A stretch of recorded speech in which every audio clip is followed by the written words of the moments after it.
हर हर महादेव। शिव महापुराण के तीसरे अध्याय में आपका स्वागत है। तो अध्याय को शुरू करते हैं। श्रवण कीर्तन और मनन के साधनों की श्रेष्ठता।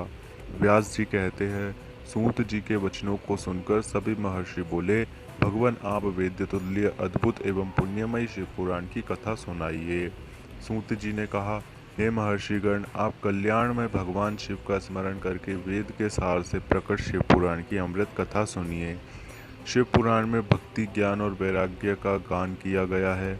जब सृष्टि आरंभ हुई तो 6 कुलों के महर्षि आपस में वाद विवाद करने लगे कि अमुक वस्तु उत्कृष्ट है, अमुक नहीं। जब इस विवाद से बड़ा रूप धारण कर लिया तो सभी अपनी शंका के समाधान के लिए सृष्टि की रचना करने वाले अविनाशी ब्रह्मा जी के पास जाकर हाथ जोड़कर कहने लगे, हे प्रभु, आप संपूर्ण जगत को धारण कर उनका पोषण करने वाले हैं। प्रभु, हम जानना चाहते हैं कि संपूर्ण तत्वों से परे परात्पर पुराण पुरुष कौन है।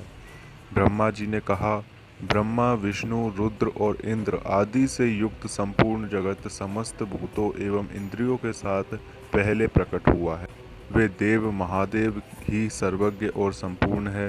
भक्ति से ही इनका साक्षात्कार होता है, दूसरे किसी उपाय से इनका दर्शन नहीं होता। भगवान शिव में अटूट भक्ति मनुष्य को संसार बंधन से मुक्ति दिलाती है।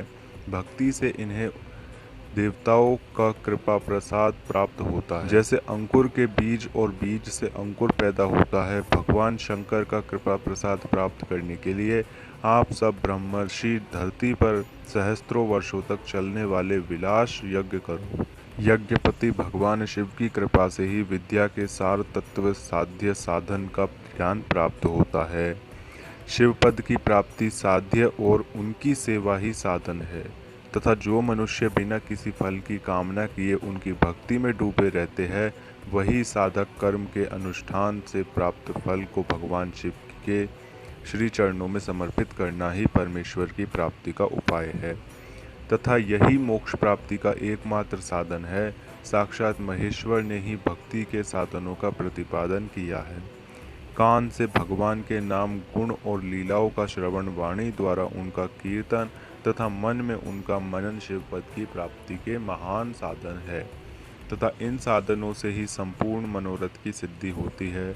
जिस वस्तु को हम प्रत्यक्ष अपनी आंखों के सामने देख सकते हैं उसकी तरफ आकर्षण स्वाभाविक है, परंतु जिस वस्तु को प्रत्यक्ष रूप से देखा नहीं जा सकता उसे केवल सुनकर और समझकर ही उसकी प्राप्ति के लिए प्रयत्न किया जाता है।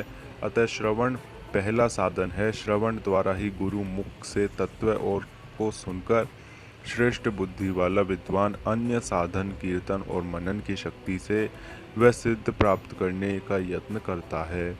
मनन के बाद इस साधन की साधना करते रहते हैं, धीरे धीरे भगवान शिव का सहयोग प्राप्त होता है और लौकिक आनंद की प्राप्ति होती है। भगवान शिव की पूजा, उनके नामों का जाप तथा उनके रूप गुण विलास के हृदय में निरंतर चिंतन को ही मनन कहा जाता है। महेश्वर की कृपा दृष्टि से उपलब्ध इस साधन को ही प्रमुख साधन कहा जाता है।